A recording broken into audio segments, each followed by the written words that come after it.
Hello, and thanks for joining us on the first edition of Journalists Hangout this week. I'm Bukola Samuel Wemimo.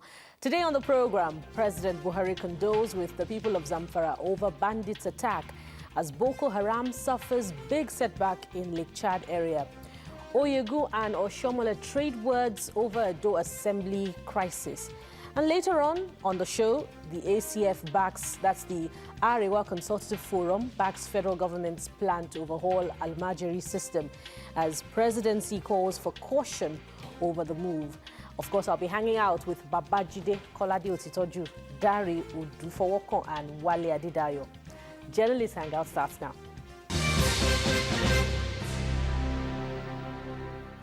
Yes, the true test of leadership is to be strong enough to make tough calls on issues, at the same time be reasonable enough to empathize with citizens during trying times. President Muhammadu Buhari has offered condolences to victims of armed bandit attacks in some communities in Safi and Maradun local government areas of Zamfara State. In a statement by the presidential spokesperson Garba Shehu, the president described the attacks as horrendous acts of violence against humanity, which must stop. But we need to go beyond the empathy to being tough on the brigandage. The country witnessed a semblance of that at the weekend when Nigerian and Chadian troops attached to the multinational Joint Task Force inflicted heavy defeat on Boko Haram terrorists during clearance operations in the Lake Chad area of Borno State. Gentlemen, welcome to the program.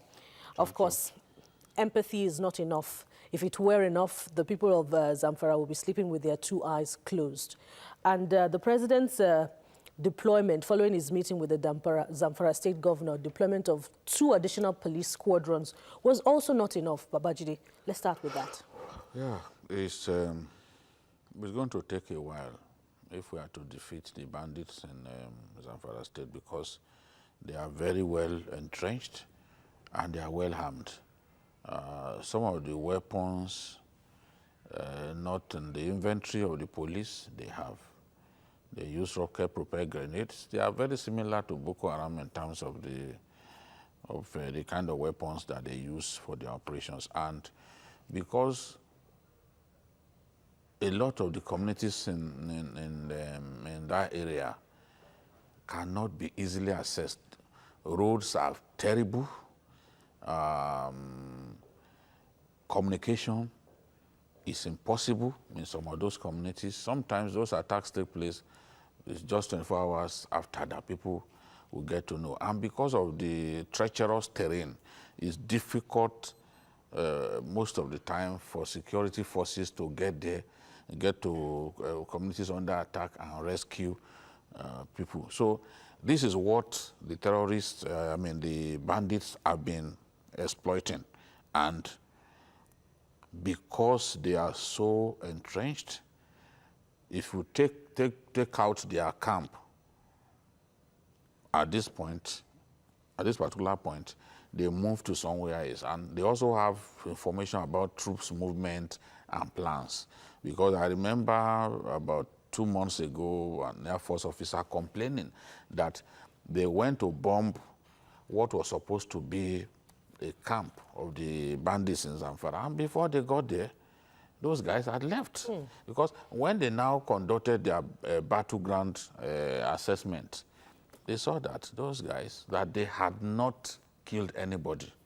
They just wasted the bombs on the area. So it's a very complex war that we are involved in. And everyone must realize that, look, no effort must be spared. I was reading the CP, the Commissioner of Police in Zamfara, telling Fulani leaders that they need to give an ultimatum to the bandits who are running riot in the area. Because the truth is, the bandits killing people in Zamfara, Katsina, and Sokoto, they are Fulanis. Their victims are Fulanis. This is just the truth. This is just the truth, and we can't run away from it. So I remember the Emir of Ankara too, pleading that Fulani parents should talk to their wards, that the bad name that the Fulani people were getting over the activities of bandits in Zamfara was enough. So I can feel the frustration of the CP. Because the people killing innocent people in Zamfara, they are not from the south. It's the people that live with them, that connive with these bandits. Some of the bandits, a lot of them are not Nigerians. They are aliens who sneak into our country. But the collaborators are Fulani people resident with them. And that was the CP saying, that you need to do something about this. It just can't continue. So every Nigerian has to be involved. The president alone can't solve this problem. He can commiserate with people. He can give condolences. But condolences do not stop killings. They do not stop killings. We have to come up with the right strategies to put an end to this killing. We must protect our people. Otherwise, they will lose confidence in the government. That is the danger of allowing this thing to go on and on. And if we do not exterminate them in Zamfara, then nobody should be surprised that they are coming down south. It will get worse in the south if we do not, from the root, exterminate these merchants of death. So efforts should be, all of the camps, they must identify those camps, destroy those camps, and chase them far away to the point where they can no longer constitute a threat to our people. That is what I want to advise at this stage. Let me pick up on your concern by the CP, which brings me to the President's commendation of the approach of Governor Matawale to tackle the bandits. The governor is saying that there will be a bill that will recommend the death penalty for informants of the bandits. So how far will this go, to help check those who seem to be conniving with the bandits, as Jide raised? I think the challenge, basically, that what the governor said to me is completely out of it. That one is not even a solution for what is there. There are two issues to me we are talking about here. Bandits. Who are bandits? Are they armed robbers? Are they just kidnappers or something?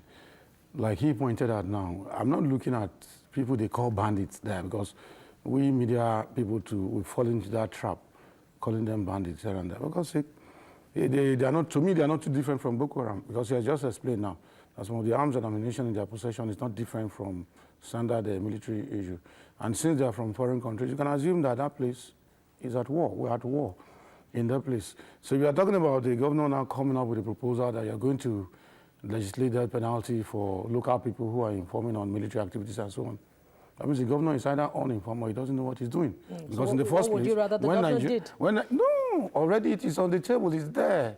If you're a Nigerian here and you're informing on our troops, how they move and things like that, there is a criminal penalty for that already. So why waste time? No, what should happen, which is the second part I want to go to, what should happen ordinarily here? I don't believe in these so-called bandits and so on. Number one. You know why they are called bandits? Why? Because I've heard people talk about this too. There's a big difference between Boko Haram and the criminals operating in Zamfara State. And the criminals operating in Zamfara State, they had been operating long before Boko Haram came into being. Yes, they may deploy similar weapons, but their missions are different. For example, ISWAP, that we still call Boko Haram, they don't kill civilians. It's only the police and soldiers that they go for. And they don't loot. They don't loot.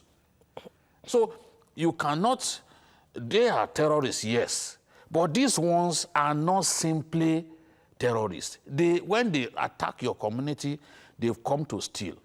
They steal your cattle, they come to kidnap people. They kidnap people in dozens and then ask you to pay. So there is a difference between, in terms of modus operandi. It is their modus operandi that gives them the name that they are called. I was reading a Daily Times, a copy of Daily Times around 1966. Do you know that since that time, banditry had been happening in Zamfara? So it's not a new thing. When the Boko Haram come on the scene. So people want us to simply call them terrorists. But they forget that these guys, majorly what they do is simply kidnap people in dozens for money. So are you going to say that the people kidnapping Nigerians on the Kaduna Abuja highway are terrorists? No, they are doing it for the money. Or terrorists, for example, a lot of them are prepared just by religion and dogma, not simply to steal people's things. So they are not, the bandits in Zamfara are not like Boko Haram. They may use similar weapons, but it doesn't make them similar to Boko Haram. See, what I'm saying is this, with what you have said, which I know already, it's not too different from the Janjaweeds who are messing up in Sudan at some point. I won't call them bandits. I'll treat them like you treat people, enemies at war.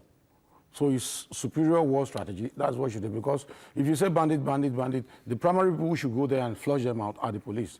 And as it is right now, it's as if the police cannot even do that job. You are bringing in the military. And even the military itself, the Air Force just went there and they couldn't locate it because they were even able to get information about troop movements and so on. That has gone beyond the level of banditry. You don't call such people bandits again. So what do they do? What's the meaning of banditry? See, wait.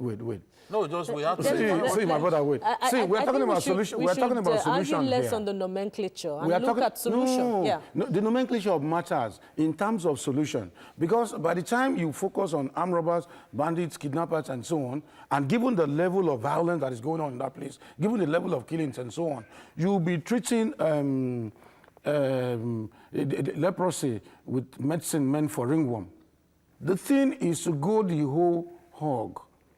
Declare the place like a war zone. Because like what has happened, a lot of people coming from outside Nigeria to be killing people here, to be doing all kinds of things. For God's sake, that is war. Where even, as you said, no the Air Force has failed, where the Air Force has failed, exactly. And the governor is deploying carrot and sticks approach. I'm going to Wale now. The governor is also saying that, look, if you lay down your arms, you'll be rehabilitated. But won't he be seen as too soft because of the sophistication of the bandits, or whether you like it or not, the death merchants, as Jide described them? Well, you see, there is no way we would look at this issue and we will not concern ourselves with the name we are calling these people. That's just the truth. Because in my opinion, like you just asked, is the governor not being too soft? I'll say he is. And why? But is he guilty of being soft? I'll say no. And let me explain.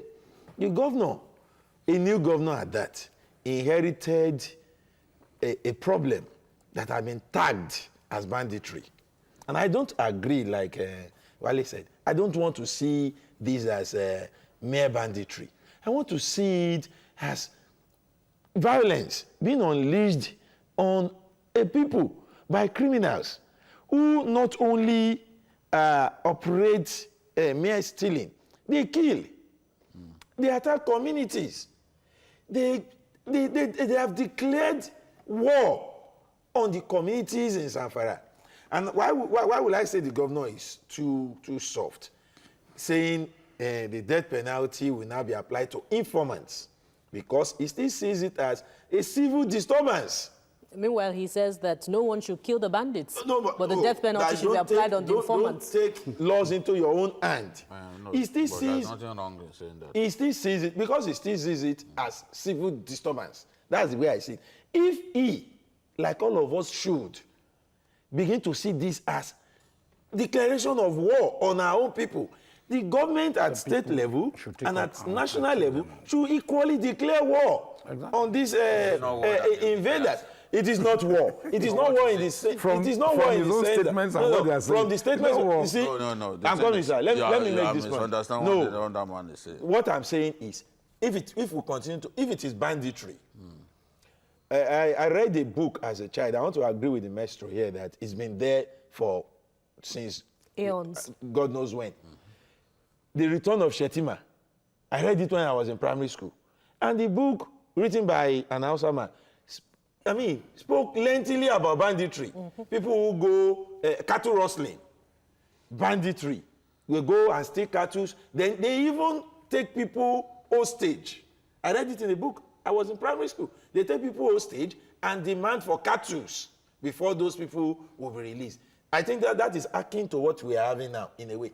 If it, let's put it to, 1960 or 64, like he said. We've been looking at it as something the police can handle, something that is not too dangerous. And it has been growing in leaps and bounds. Then the issue of gold mining came in. They now have money to buy sophisticated weapons. And we are still calling them bandits. They now have money to recruit mercenaries from Niger, from Chad, and other places. And we still see them as bandits. I think they are economic criminals. They are invaders who have invaded our country. And that both the local ones and the mercenaries among them should be treated as people who have declared war on our territory. And the best the government can do in this situation is go beyond these carrot and stick measures. The same way we are fighting Boko Haram in the northeast, let's fight banditry or whatever name we want to put in the northwest now, before it will become a huge problem. I listened to a young colonel in the army. He was 2 years or so my junior in school, but he's not a colonel, and he was on the front. He returned recently, and he used to watch me on Journalism Handout. So he visited me, and he told me that many of the people who have been killed in Zamfara, Katsina, many of these people we are calling bandits, are wanted Boko Haram commanders who either fled the war front or deserted. He said some of them at a point will feel, look, this war is meaningless again, and they don't want to fight on the side of Boko Haram again. They will just leave. The Boko Haram is looking for them as deserters. The Nigerian army is looking for them as criminals. Then one or two of them have been killed. Involved in all these crimes. You can see the synergy, the relationship between what is happening in Zamfara, Katsina, and Co., and what we're having in the Northeast. So why don't we treat this thing as equal crime and give them equal approach and punishment? Yeah. Jide, I'm interested in the point that you made earlier while he was speaking about the governor declaring that, the proposed bill that informants will get the death penalty. Meanwhile, he says if you catch a bandit, don't kill the bandit. On the surface, it appears right, but when you look at, when you weigh, the crimes of both, so how do you see it? In Katsina, they've also been told not to kill bandits because vigilantes are taking it upon themselves to kill suspects. There is no society that will permit the killing of people without putting them through a trial. They are meant to be handed over to the security forces who will serve justice to them. You don't just take people and kill them. Sometimes you need to even extract information that can help you to defeat the violence. But you know how the mob will behave. They don't even want to answer any question. They just simply kill. So the governor said, no, don't kill, because it has led to a big conflict between the police and the vigilante people, to the point that even in Katsina, those vigilante guys are being arrested because they just simply go and pick suspected informants of bandits, and then they go ahead to kill them. The thing is that we have not defeated these guys. Does not mean that a military operation similar to what's going on in Borno State is going on there. But we are looking at vast areas, and there are all kinds of limitations that the armed forces face, which make it extremely difficult to track these guys and destroy them. They are moving from now, they've moved to at least 6 local governments in Sokoto State are now under attack of bandits. So at a point, it was in Zamfara alone. Katsina was not even involved. After Katsina came up with the amnesty program.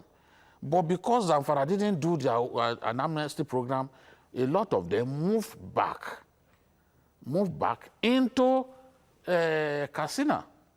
And so today, you have the bandits are very active in Katsina, active in Zamfara, active in Sokoto now, and some parts of Kebbi. And the Air Force relocated, they have their Air Force base now in Katsina. They are bombing these guys every time. But the fact that we have not defeated them does not mean that there is no military operation or that they scale down the operation, unlike what is going on in Borno State. In Borno State, we have also not defeated the enemy. The signs are there. So all we can do is encourage our people to go after these guys. By their modus operandi, they are not simply terrorists. They have come to steal. I've been to that area and I've interviewed people that, look, All that we've labored for the whole year, they came, took everything away. They came in about 300 motorbikes and a big truck, and they loaded away all our the produce that we worked for throughout the year. You see, the Boko Haram, their mission is clear. They are saying they want an Islamic state in Nigeria. These ones are not after that. So they are not simply terrorists. They come to steal. The people who went to kidnap the in-law of the president. It's just because of the money that they are doing that. The people in on the Kaduna Abuja highway who are kidnapping people is because of the money. They are not terrorists. In fact, you know, this whole thing actually began from Buhari.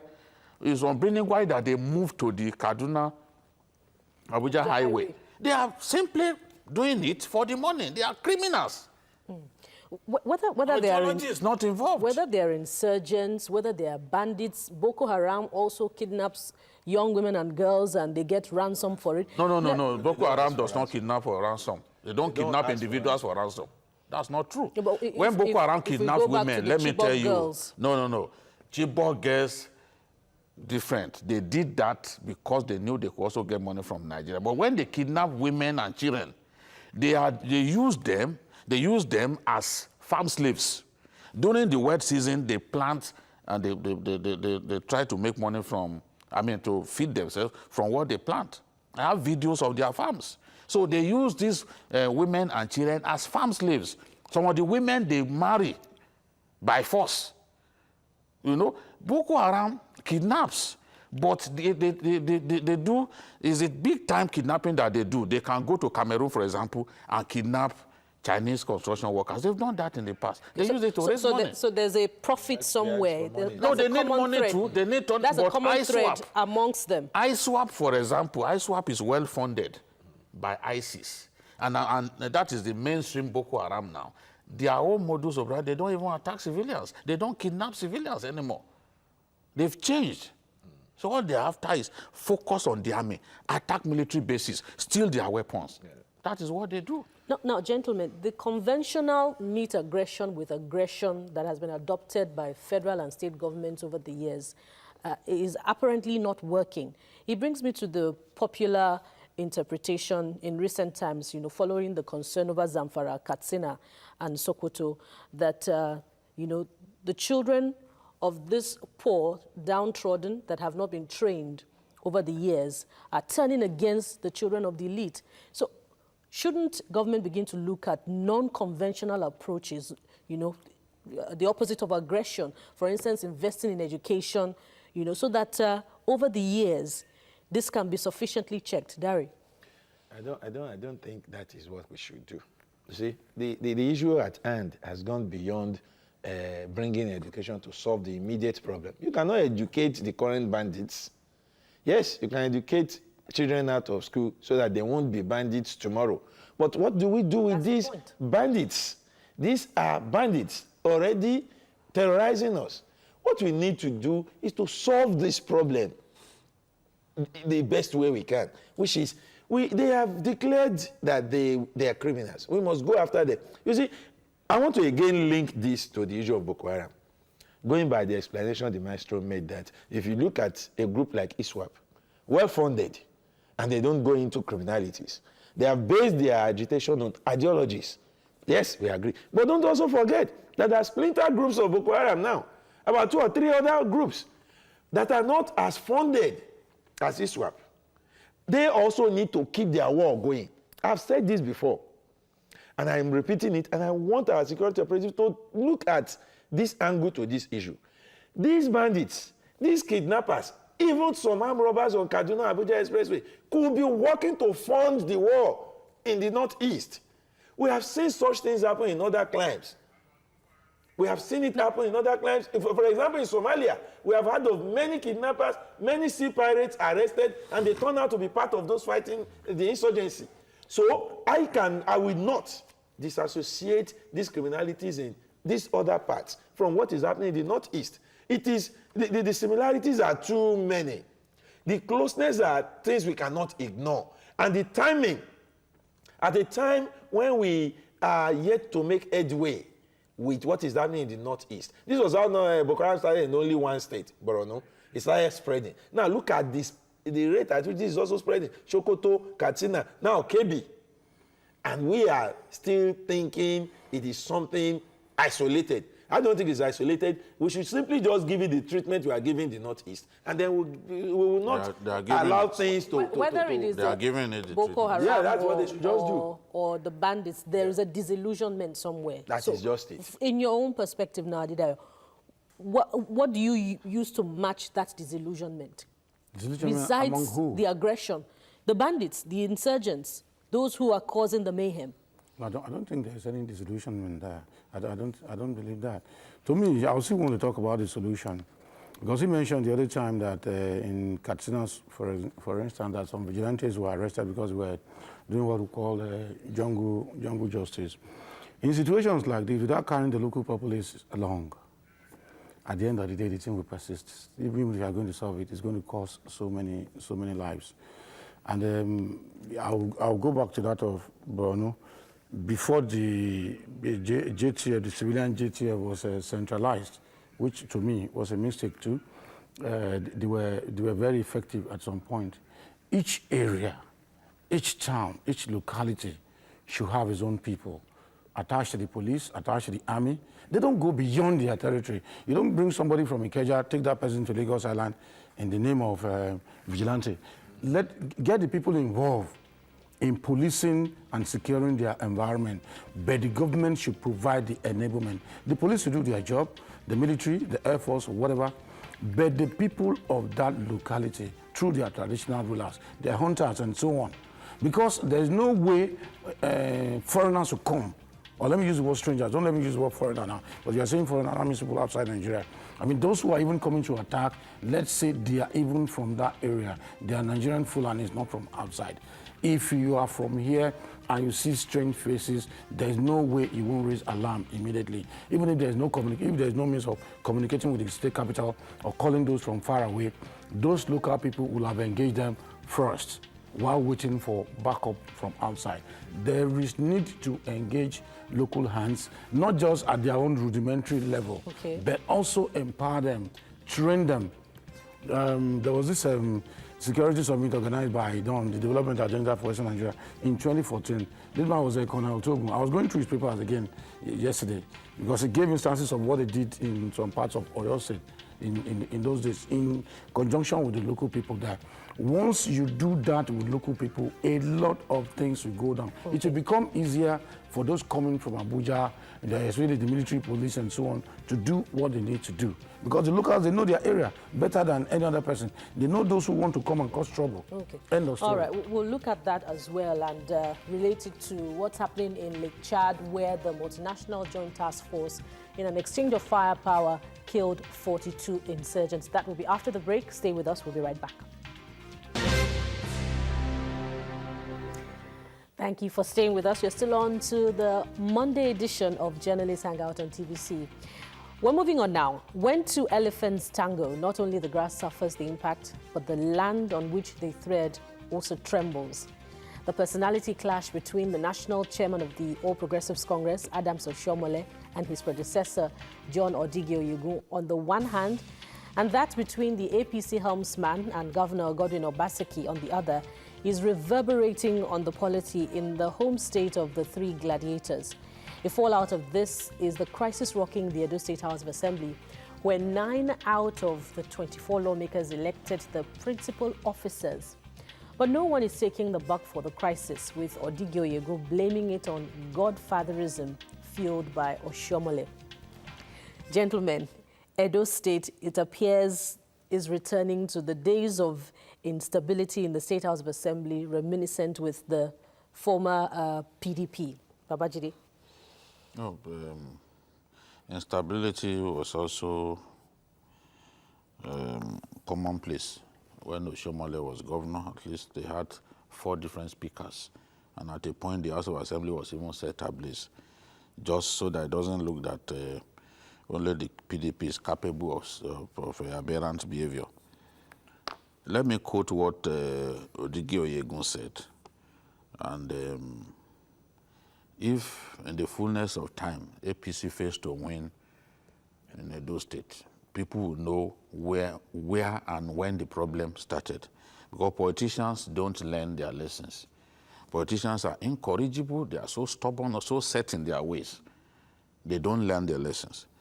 He's saying Obaseki is the executive governor of Edo State and he should be allowed to exercise the power vested in him by law. To what purpose is the APC chairman putting the state under tension? Today, there is rancor in Edo State. They all boil down to godfatherism that is eating up the polity in the state. I have not heard that APC or Edo leaders want to remove Obaseki. What has been trending is how his predecessor, who happens to be the party chairman, does not want him back in the office. That's the Chief Oyegun.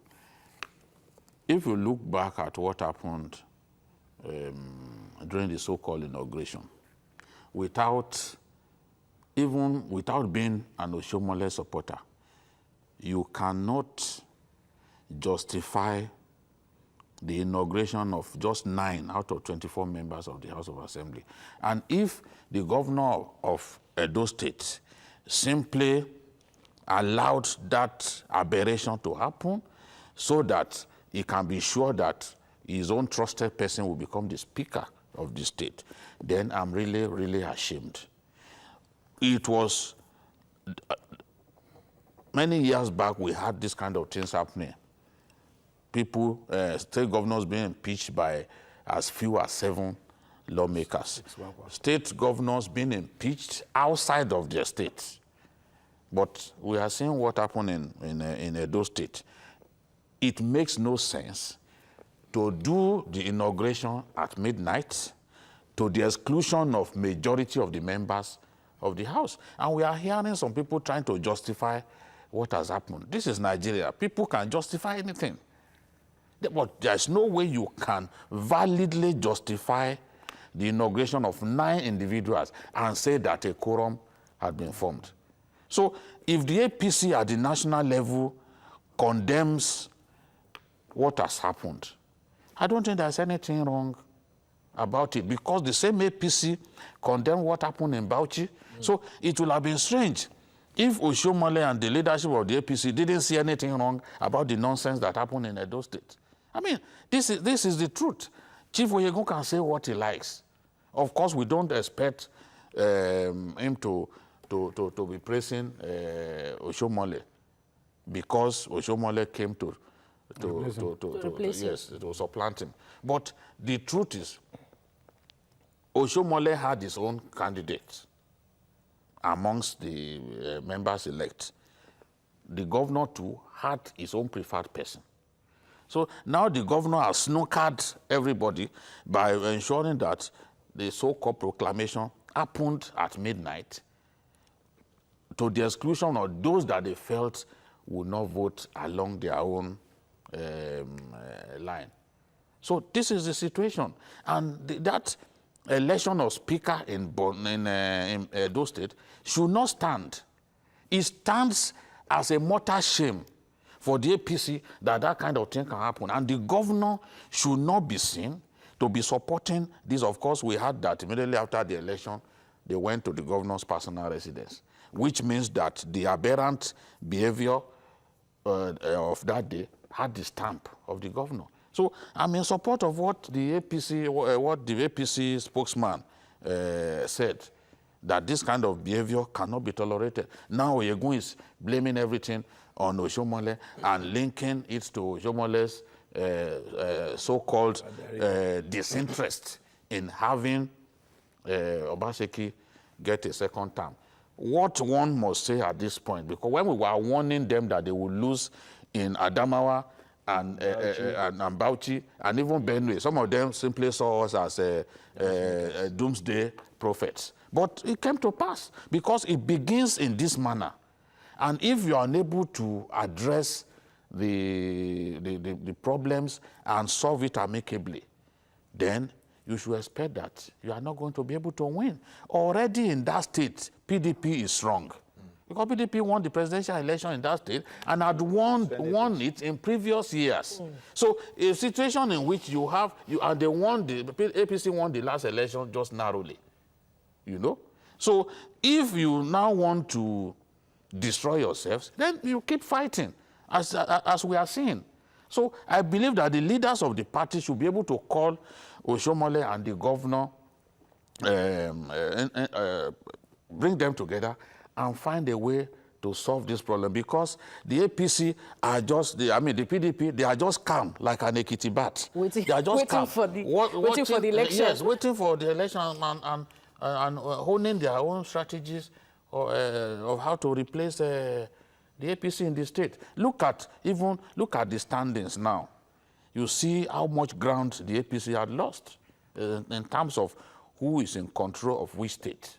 Do they Even want from to the last take? election. Yes. Do they want to take another risk in Edo State? Time will tell.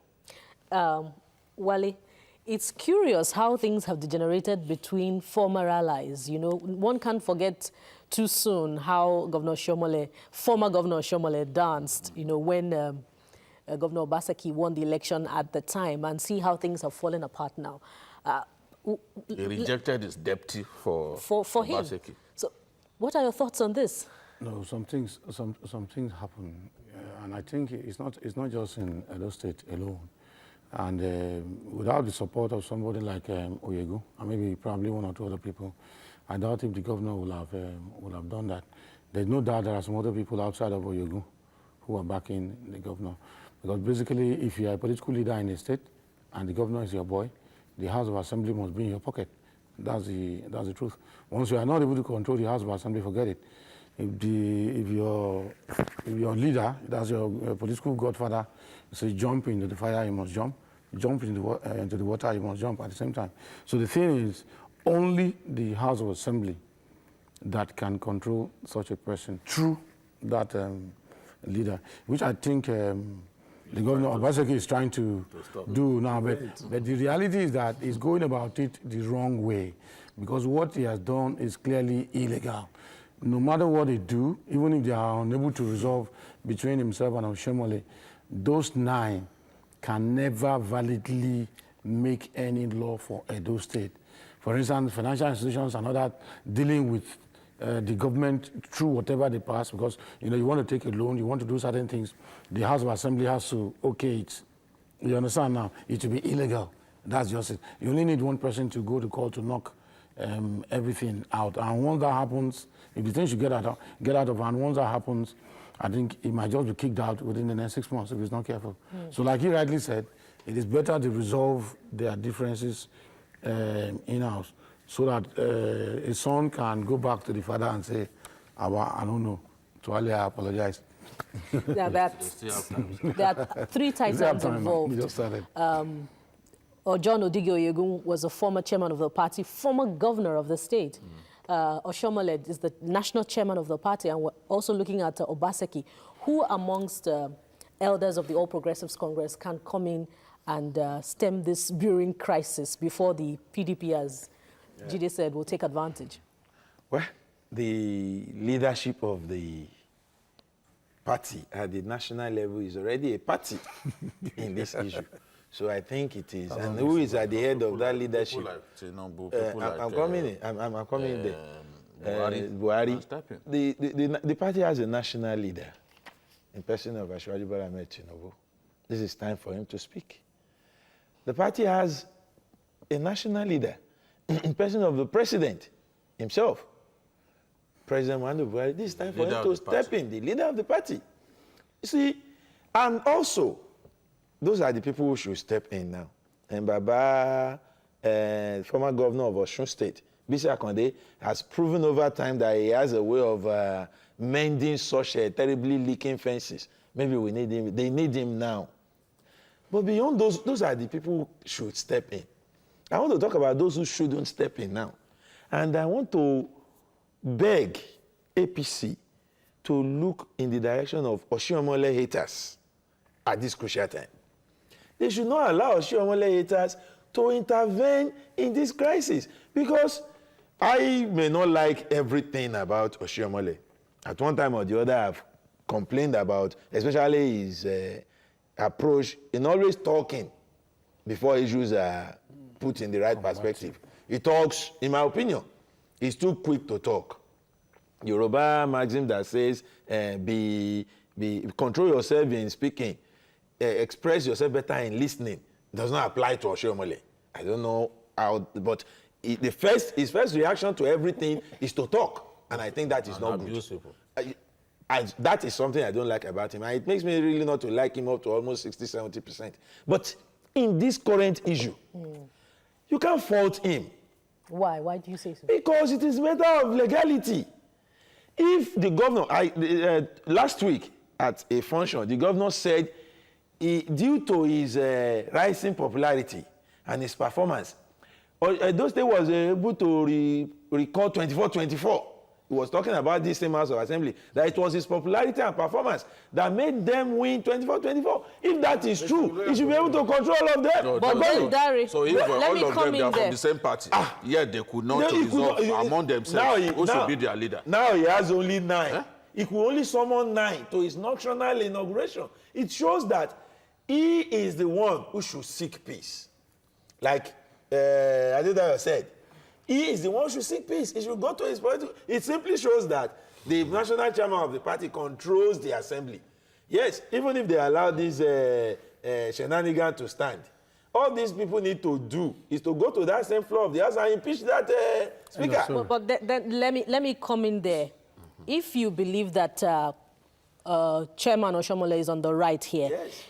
If Odigioyegu is only speaking out of pain of having been supplanted, as Jide said. Yes. But then again, isn't it too early in the day for you to want to influence who becomes governor when the election is a few months away? He has not said openly that but that is the bone of contention. He has not. But people are But that is the bone of contention. It is possible it is the bone of contention. But don't forget that apart from being the national chairman of the party, Oshiomhole is also an individual who will have his preferences.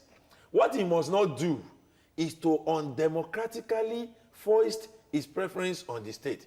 If he prefers someone else, and the party members who will choose toward the same line, who is an Obaseki to stop that from happening? We've seen examples of that, where the leader will say, the party has rejected you, what can I do about it? Obaseki should learn not to be the cow in the China shop now. Not an elephant. Cow. Because if an elephant is just the body we used to put, the cow uses his horn to scatter. APC will sacrifice Edo on the platter of infighting if they are not careful. Oshiomhole Obaseki should note quickly that most of those who are openly nudging him on now are PDP leaders. Recently, the former governor was there, former PDP governor, to encourage him for a job well done. His father came to say the same thing. Maybe they think it too can defect the way. Thank you. The Benue governor defected. They are ready. But if he's thinking of defecting too, as people who have reported politics for a while, as people who understand Nigerian politics, we will remind him of Pastor Iseyamu, who is waiting patiently. He went to that one's birthday or whatever recently and was opening his letter and hugging the man. The man was cautiously greeting him. He will not leave the PDP ticket for him without a serious fight. Right. So a lot of body language. He should do his arithmetic very, very well before defying the party. Now let's move on. Most times, a good idea may be unpopular, while a popular one may not bring the desired outcome. The plan by the federal government to scrap the AlmaJiri education system in northern Nigeria is attracting mixed reactions. But the move to ban the near-century-old system has received strong support from many groups like the Arewa Consultative Forum, ACF. In a statement, the spokesman for the ACF, Muhammad Ibrahim Biu, said the group pledged to support the efforts to boost Western education in the region. The federal government is, however, calling for caution as the move may not be immediate. Is this an idea whose time has come, as they say, gentlemen? Babajide. Well, no one can say that this is not a good idea. I don't think that even those who oppose the scrapping of the AlmaJiri system are happy with the way many of these clerics have abused the AlmaJiri system. Because when you go to the north, you see these children out in the open with their plates, begging for food. They eat remnants of people's meals, and they sleep in the open. You see them, you see their bodies, you look at their bodies. Clearly, they have not washed their bodies for weeks, for some of them, and you see them smelling. See, there's nothing wrong in the AlmaJiri system as originally designed, because, as I said last week, even the great Nigerian orator, Metamasule, told me that he did his own in Niger Republic, and it was something that he did with joy.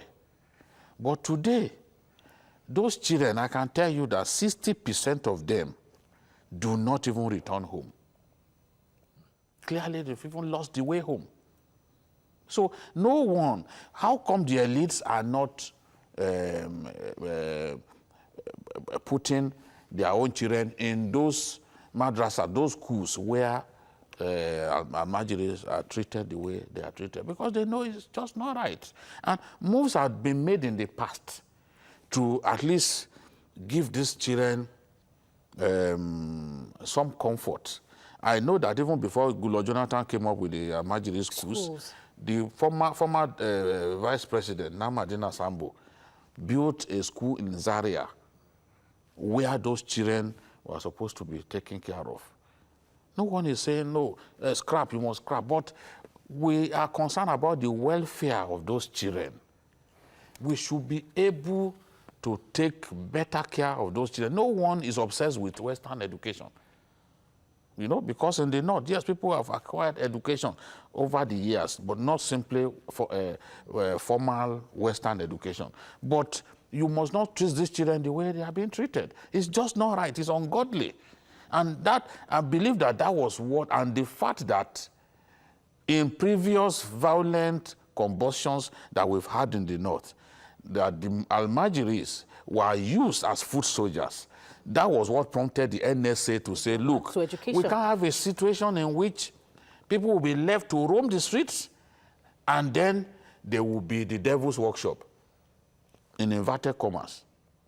I'm sure that that was what he had in mind, because I lived in the North, we've had violence in the past. These children will just come out and start killing people, setting houses on fire. So he knows that the idle hand is the devil's bolster.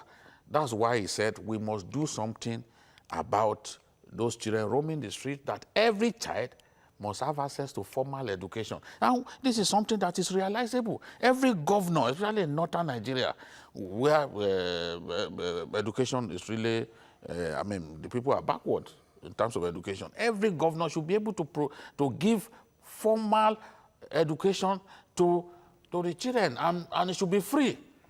And I say it should be free because I believe it's possible, because the former governor of Jigawa State did this. Sule Lamido did it. He took beggars off the streets of Jigawa State. Why? He introduced a place where he was even giving them 10,000 per month. You know? So it's possible to take them, and for those, for primary education, he made, he even introduced boarding system in public primary schools. So the children were encouraged because they were being fed, whereas their parents, they would struggle to be fed in their homes. So these things are possible. We can't have a situation in which we have children roaming the streets and then we'll be complaining. In the same vein, Wale, the schools built by former President Goodluck Jonathan and that built by former Vice President Namadi Sambo, let me refer to that of former President Goodluck Jonathan. Investigation shows that some of these schools are decaying. Shouldn't government be about continuity? If people are saying, be cautious about this policy of scrapping AlmaJiri, why can't those schools be revived and the AlmaJiri system become practicable? Two quick ones for you. Me, as a person, I was against what Jonathan did at that time. There are no schools for your fishermen's children. No? It's discrimination. You don't discriminate against some people because their parents are poor, and you separate them. That's apartheid. That you go to some schools while others go to other schools. But beyond that is the fact that it's just like the issue of bandits we were discussing earlier. why do we like going back and forth? Obasanjo did universal primary education as far back as 1976. All children in Nigeria from primary 1 to primary 6. It is free and compulsory throughout the length and breadth of Nigeria for them to go to primary school. No dime paid. That has been there since 1976 as government policy. He immediately got elected in 1999. The same Obasanjo, from JSS 1 to JSS 3, is still a federal government policy today. They are not supposed to pay a dime, and it's compulsory that children must go to school up to JSS 3 if you don't want to go again. What are we talking about? I'm talking about AlmaJiri. I'm talking about getting funding, getting money and so on. For God's sake, for what? Let the governors just do what they were elected for. Let them implement government policy. The states and the local government bought into this. Well, we must be realistic. All figures are not equal. No, you don't understand what I'm saying. It is not just the states alone that bear the responsibility. Federal government bears part of the responsibility, state government bears part of the responsibility, and local governments too. It is there. It's not something they will be planning for. But what happens most of the time is that the governors spend this money on some other things. It is there already. It's not as if they just have to start. Your last So it's just a question of implementing government policies. I'm always very passionate when the discussion is AlmaJiri, because I lived in the north and I saw things for myself. Firsthand. What I just want to say here, my own concern is for the people of northern Nigeria. The AlmaJiri system is a system that has been overtaken by events. Completely. They just have to admit that, yeah, at a point, 30, 40, 50 years ago, it was good in ensuring that their children get the kind of education they wanted them to get. But events over the years have overtaken that system. And they must be prepared to come in tune with current realities. The reality now is that you cannot send young boys out into the street to fend for themselves under the guise of learning some education. And they become some sort of nomads, roaming the streets homeless, eating from the dustbin, as it were, in most cases, constituting themselves into nuisances and becoming tools in the hand of criminals. If the North really wants to catch up with the rest of Nigeria, they must cooperate with the federal government now in ensuring that this system, if not totally scrapped, is overhauled. Nothing stops us having a system that will combine Islamic and Western education for those who are interested in ensuring that their children get the two. Already we have systems that combine footballing and schooling. Football academies where people go learn how to play ball and still have education. So we can easily combine Islamic education and Western education. Good idea. Jide, your last words. That already. I did RK in school. What are you talking about? It's not a new thing now. No, if they want it deeper, they should nothing deeper there. The system. There's nothing deeper there. Well, it's the one thing you do in RK. What is it you won't do in RK? There is more to it than just what they are learning on the Let's have Jide's last words now. The government by itself demonstrated the desire to do something about the AlmaJiri system. Now, you've seen ACF, Arewa Consultative Forum, has said, look, there's nothing wrong about this. We support it. They will get loads of support from northern Nigeria because I know that a lot of people are embarrassed by the AlmaJiri system. So the government should just go ahead, exercise the will, the political will, to overhaul the AlmaJiri system. They need to register those clerics and monitor them, because those clerics ought not to send those children out the way they are sending them out. There's nothing wrong in Quranic education, but you should not subject those children to the kind of torture and agony that they go through. The AlmaJiri system is a sore thumb that sticks out in Nigeria's northern culture, and let's hope that those calling for caution, of course, will see reason why the federal government should act decisively on that. That's all on Journalist Hangout for today. Join us tomorrow for another edition of the program. You can also watch Journalist Hangout on other platforms showing on your screen and on youtube.com/TVC News Nigeria. Our feedback channel is journalisthangout@tvcnews.tv. Thank you for watching today's edition. I am Bukola Samuel Wenimo. Bye for now, and God bless Nigeria.